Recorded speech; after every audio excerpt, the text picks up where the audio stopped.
Okay, looking at problem number 2, picking up where we left off in the last video, we're asked to identify all the parts of this hyperbola, and we're given the equation in standard form, which makes it a little bit easier.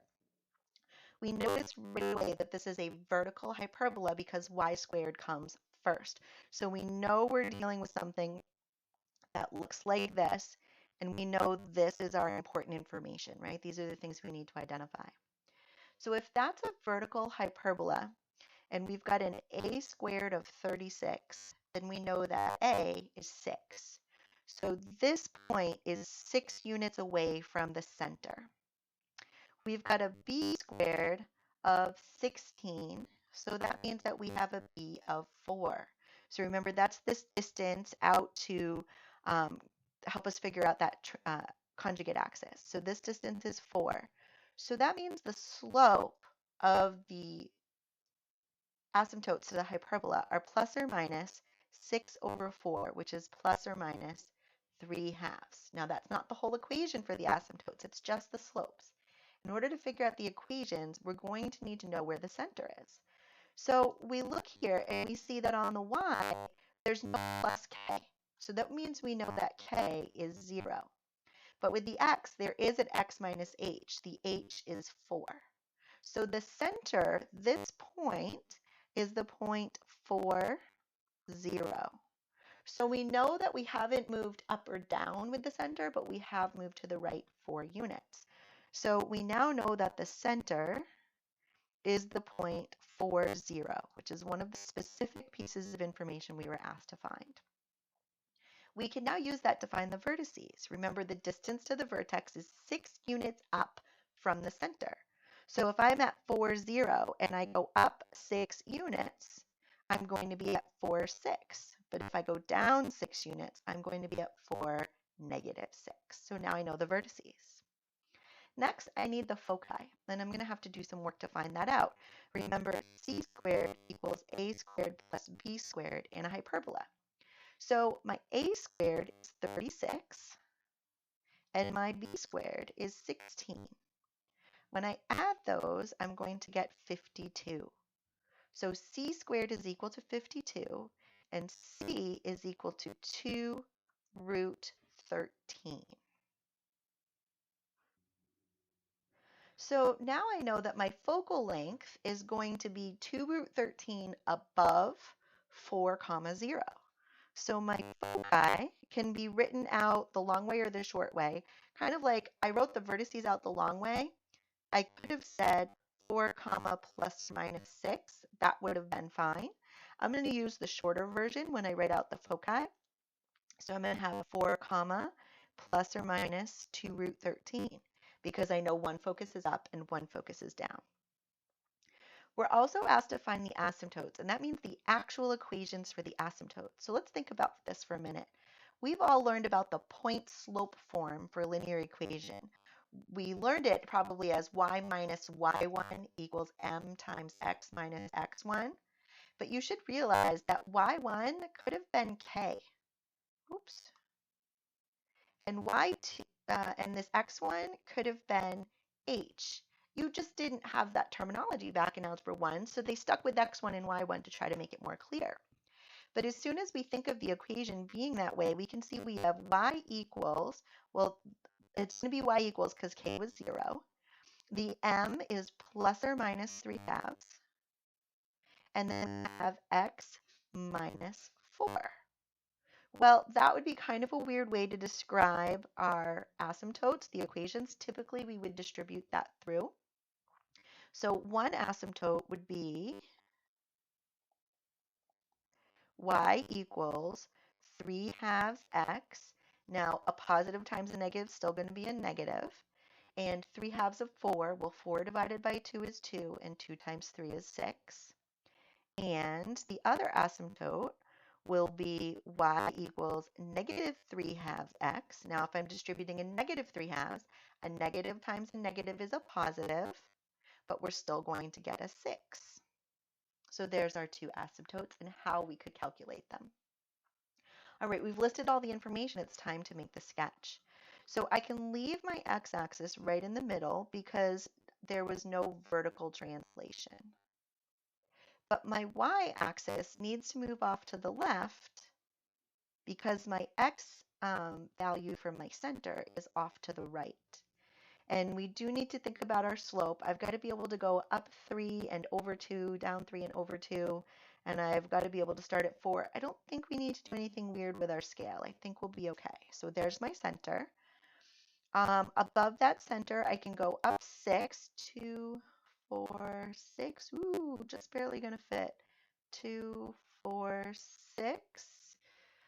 So as I'm drawing this, I'm thinking I probably should change my scale because it's going to be hard to take that off the graph. So I'm going to backtrack for a minute. I'm going to take those points off. And I am going to pull in my scale to go by 2s. And I'm going to do it on both axes because it will make life much simpler. So now this is my point 40, the center. Because I'm pulling in my scale on both axes, I can follow my slope as normal. So I can go up 3 and over 2 to draw in my asymptotes. And remember to sketch them in with dashed lines because asymptotes aren't actually part of the hyperbola. They're just a guide for drawing the hyperbola. I'm going to label their equations.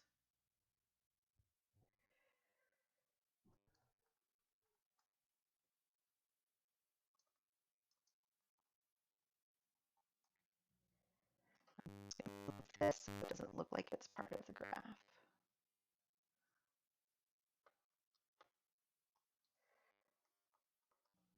All right, and then I can put in my vertices. So we're at 2, 4, 6, 2, 4, 6, and this hyperbola is pretty steep. I want to make sure it looks rounded and not pointy at its vertex. I'm going to label the 2 vertices, but I'm not going to try to put the foci on the graph. It would just be too cluttered. So that would be considered complete work and a complete graph for number 2. Let's look at number 3. In number 3, we're not asked to make a graph. We're just asked to figure out which conic section it is. And when we do that, we are expected to put the equation in standard form.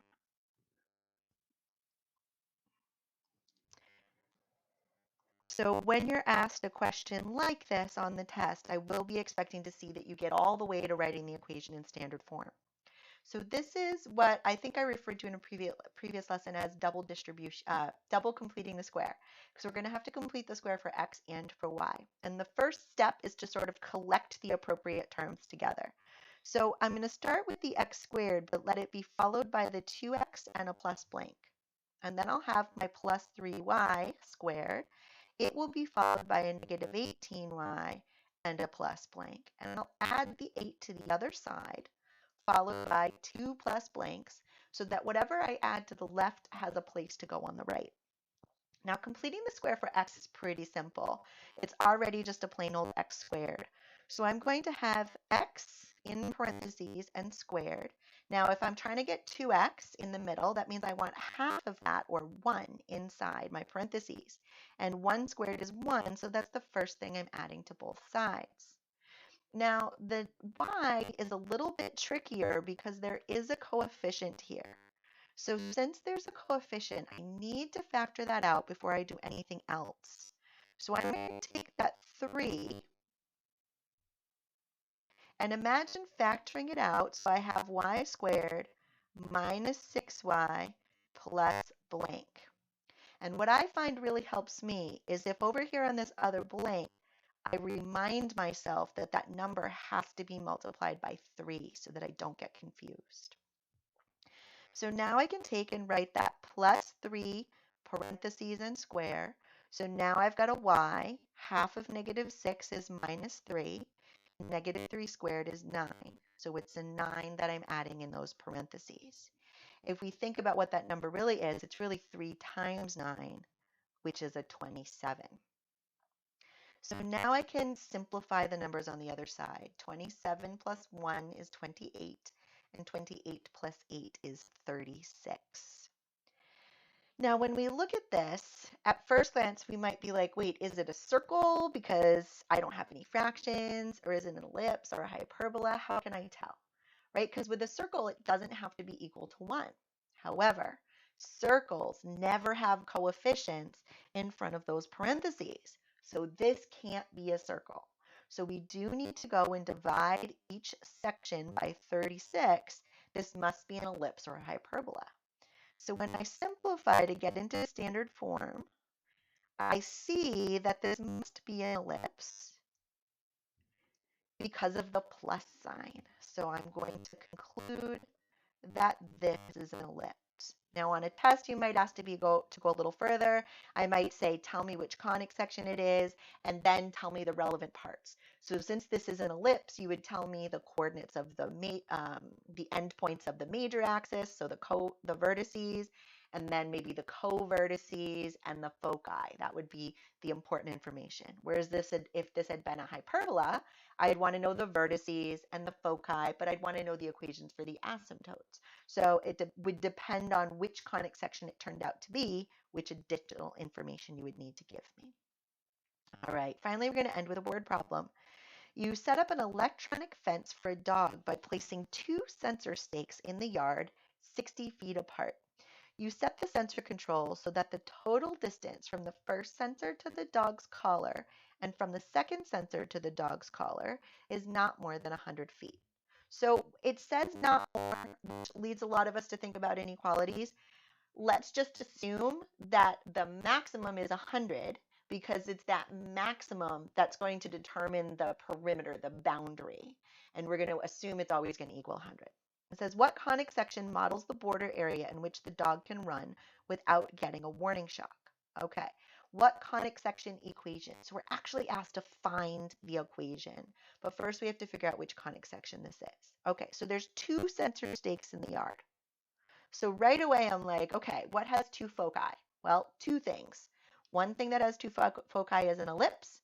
The other thing that has 2 foci is a hyperbola. Now, if you just think about this for a minute, if we're talking about a boundary, a hyperbola doesn't really keep anything in, right? It's 2 curves with lots of empty space. An ellipse would contain something, right? You could run around inside the ellipse. So an ellipse is kind of what makes sense. But if you think about this, it says from the first sensor to the collar and then back to the other sensor, right? That's always going to be 100 feet. So this amount plus this amount is always equal to 100. Well, the conic section with a constant sum for that distance, that's an ellipse. That meets the definition. Okay, so we're also told that the sensor stakes are 60 feet apart. So we know that the length of the major axis, which is 2A, is 60. So our A value must be 30. Okay, actually, I take that back. That's 2C, because this is the distance between the foci, not between the vertices. Okay, so sorry, these are the foci. So the distance from center to focus and then center to other focus would be 2C. So from center to one focus would be 30. But we don't know A or B yet. All we know is that we've got a total distance of 100. So I need you to visualize something for a minute. This point where the collar is a point on the ellipse, right? That's the area that can contain the dog.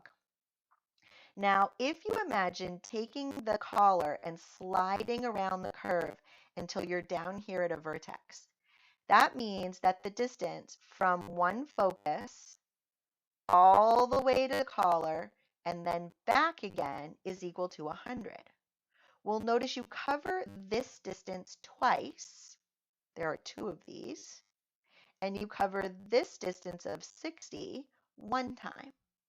So this distance here, we'll just call it like Q.